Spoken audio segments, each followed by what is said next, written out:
अक्कलकोट व दक्षिण सोलापूर तालुक्यात सामाजिक शांतता भंग करणारे तब्बल 7 जणांवर 2 जिल्ह्यासाठी हद्दपाराची कारवाई केली आहे।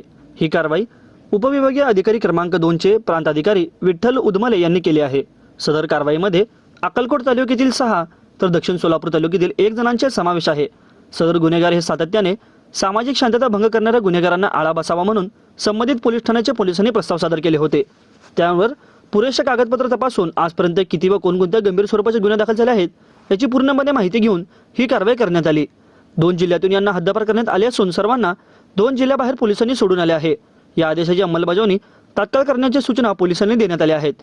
यांच्यावर झालेली कारवाई असून त्यामध्ये संतोष विजापुरे, अजित विजापुरे, प्रमोद मंगरुळे, सर्वजण राहणार गुड्डेवाडी तालुका अक्कलकोट, शाकीर मुर्तुज पटेल, नासिर मुर्तुज पटेल, दोघेजण राहणार चपळगाव, ऋतिक सूर्यकांत साळे राहणार भीमनगर अक्कलकोट, मल्लिकार्जुन आप्पासाहेब मेत्रे राहणार टाकळी तालुका दक्षिण सोलापूर असे 7 जणांवर सोलापूर उस्मानाबाद या 2 जिल्ह्यातून हद्दपाराची कारवाई पुढील 2 वर्षांसाठी करण्याचे आदेश देण्यात आले आहेत।